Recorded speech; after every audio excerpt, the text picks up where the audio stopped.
Ooh, I tried to make myself look like a little ghost on the stage. Okay, so let's talk about ghosts at the Comedy Store because it is filled to the brim with ghosts. That place is so haunted. So let's talk about it. Trigger warning for literally everything. Hey, look at me. I'm at dinner with Lucille Ball. Yeah. Okay, so to tell this story, we have to go all the way back to before the Comedy Store was the Comedy Store, and it was Ciro's, the nightclub of the stars.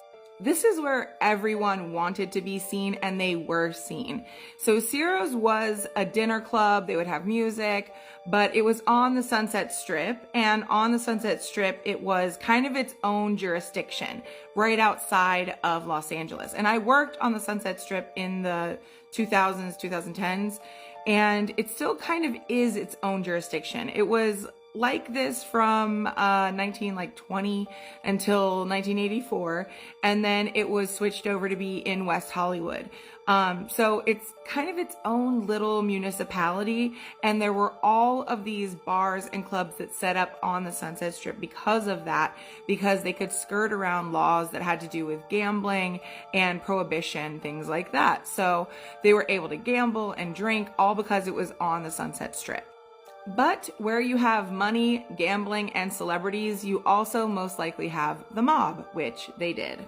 So in the spotlight, you would have all these celebrities, and in the dark corners, you would have all of these awful things happening throughout the club.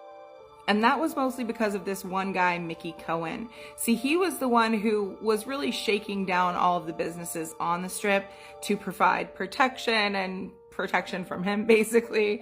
So he had the space next door, which is now, I think it's an Andaz, but it was also the Hyatt House, which if you like 80s hair metal, you've probably heard of the Hyatt House.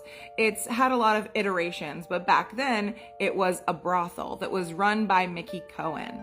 So Mickey was providing dates, let's say, for the men who were going into Ciro's. And because of that, the women were obviously having pregnancy scares.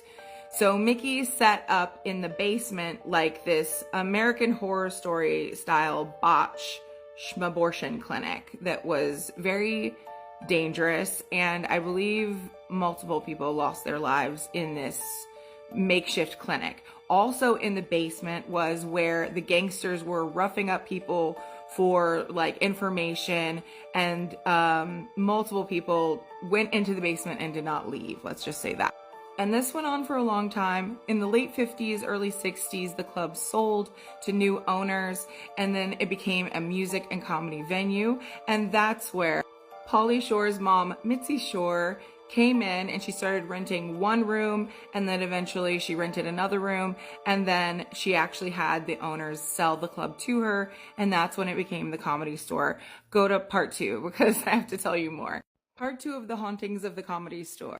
In the 70s, Mitzi Shore, Pauly Shore's mom, took over the Comedy Store room by room, basically starting with the belly room, which she turned into a room for female comedians to perform, and then slowly kind of taking it over until they sold the building to her and she turned it into the Comedy Store officially. And before the internet, there weren't many places that you could get discovered without an agent. And a lot of people got discovered at the Comedy Store regularly. And still today, late night scouts from late night TV shows would come in and look for comedians that would take spots on their shows. And so a lot of comedians got discovered this way. And even when I worked at the Comedy Store and Mitzi was in a wheelchair, she still had final approval. So you did not get on a stage at the Comedy Store until Mitzi came in and said, "You're funny enough to be on the stage." So there definitely was a lot of gatekeeping that happened. So we're hearing a lot about strikes right now, and this next ghost story actually ties into a strike.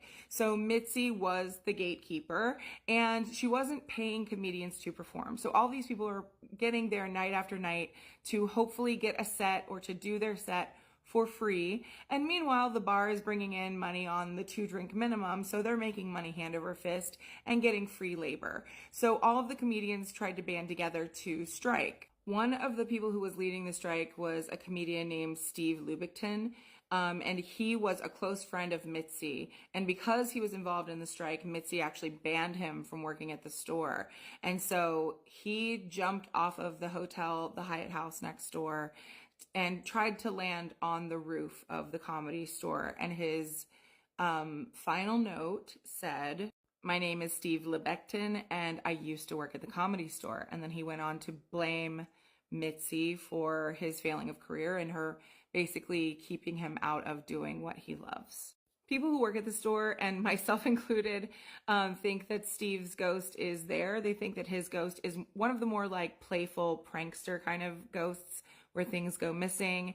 And a lot of people think that he likes to watch the new acts who come in. I tend to agree with that. But yeah, so his story is definitely a big part of the ghost stories at the Comedy Store. The Comedy Store is so notoriously haunted that it even has its own episode of Ghost Adventures where Zach Baggins goes in the basement and freaks out.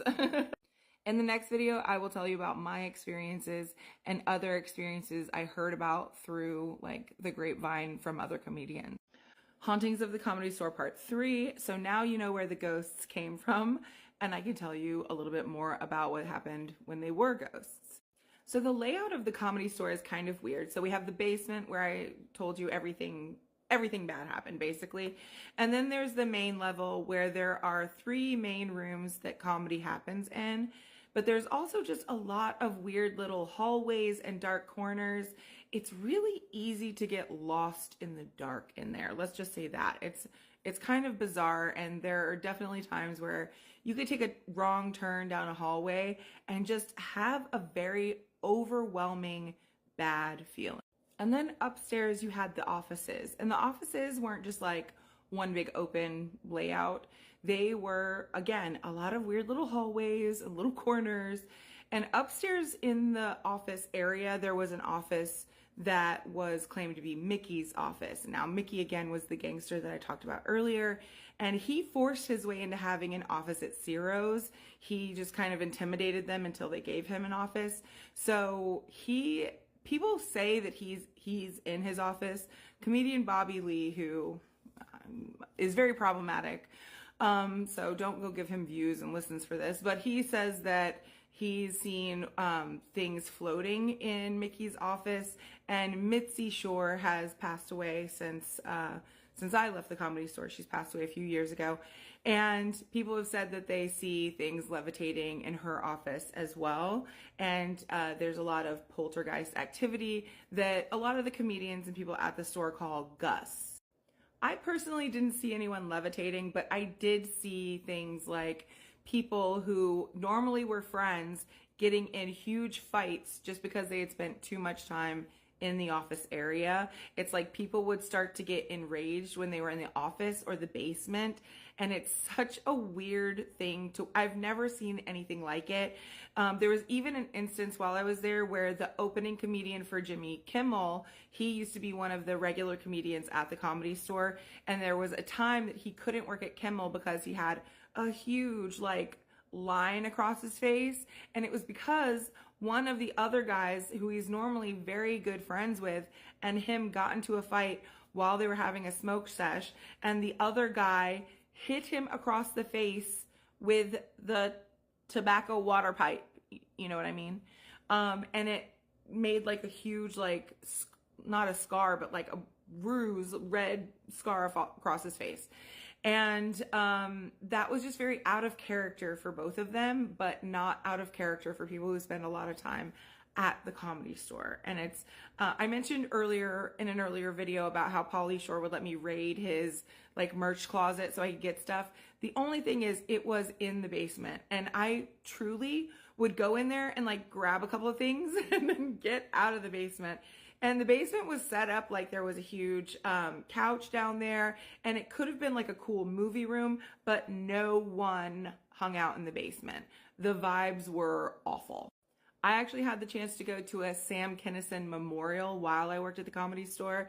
And for those of you who don't know, Sam Kinison was a very brash, loud comedian from the 80s and the 90s, I believe.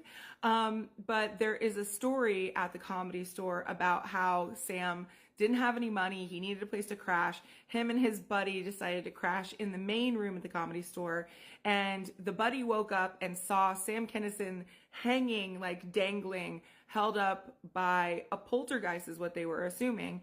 And these two guys who did not believe in ghosts were now very believers. They were believers in ghosts after this. So there's been a lot of like full grown men that I've seen who are very much like, I do not believe in ghosts, who have a different feeling after spending a long time or any longer amount of time at the Comedy Store. Now, I'm a witchy person and I protect myself a lot, so I didn't have any encounters of my own. But again, I did witness people getting like rage, angry out of nowhere. And I got very bad vibes when I was having to go downstairs to the main rooms and do things when they were empty. There, again, on websites, they talk about how when the rooms are empty, they are very dark and scary. Like there's definitely, you feel like someone is watching you. And then when the rooms are full and people are laughing in them, it is a completely different vibe. It's one of the more bizarre things I've ever experienced, and I do not want to experience it again. So I don't go to the Comedy Store and I don't want to work at the Comedy Store ever again. It's too haunted and filled with ghosts. No thanks. If you have a ghost story about the Comedy Store, please feel free to comment below and let's talk about it in the comments. But don't go giving Bobby Lee any listens, cause he's terrible. But he does have quite a few stories, and other comedians who have spent time at the Comedy Store have stories about their run-ins with ghosts at the Comedy Store, and those are all online. You can find them on YouTube and stuff. Okay, bye.